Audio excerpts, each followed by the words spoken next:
ડભોડિયા હનુમાન દાદાના મંદિર પહોંચે છે. ગાંધીનગરથી 14 કિલોમીટર દૂર આ મંદિર છે. આ મંદિરના જૂના જે મહંત છે એ મહંત સાહેબ છે. ઉપર વિડીયો શૂટિંગની મનાઈ છે એટલે બહારથી આપણે દર્શન કરીએ છીએ. સિદ્ધ જાગૃત જગ્યા છે. ખૂબ લોકો અહીંયા આવે છે. હનુમાનજીનું જે રીતે સૌરાષ્ટ્રમાં ખૂબ સારંગપુર હનુમાન દાદા પ્રખ્યાત છે, જે રીતે લાઠીની પાસે પણ ગોરખિયા હનુમાન દાદા પ્રખ્યાત છે. એ જ રીતે ઉત્તર ગુજરાતની અંદર હનુમાન દાદાના જે પવિત્ર મંદિરો ગણાય છે એમાં આ ડભોડિયા હનુમાન દાદાનું મંદિર છે. અહીંયા સામે હનુમાન દાદાના 108 નામ આપેલા છે. ડભોડિયાનો તમને ઇતિહાસ મન થાય કે ઇતિહાસ શું છે, ઇતિહાસ અહીંયા આપેલો છે. ઇતિહાસ તમે જોઈ શકો.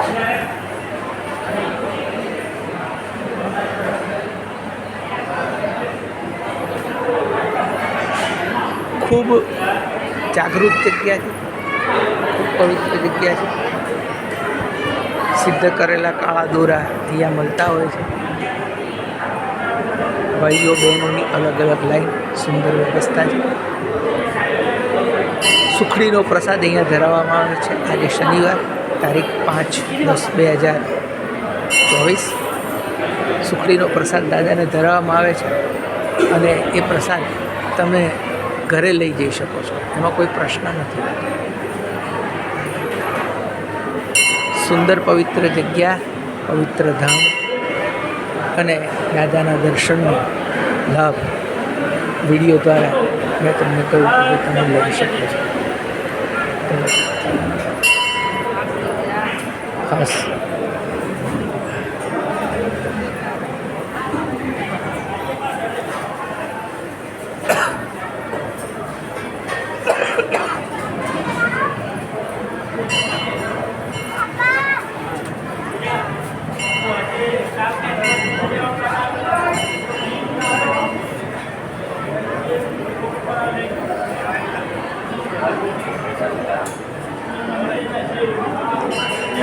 પવિત્ર મંદિરના આશીર્વાદ શ્રી ડભોડિયા હનુમાન દાદાના સૌને મળે એવી દાદાને હૃદયપૂર્વક પ્રાર્થના.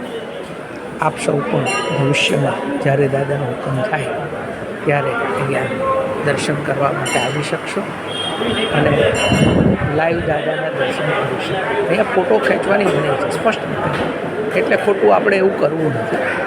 પણ અહીંયાથી તમે દાદાનું દર્શન કરી શકશો.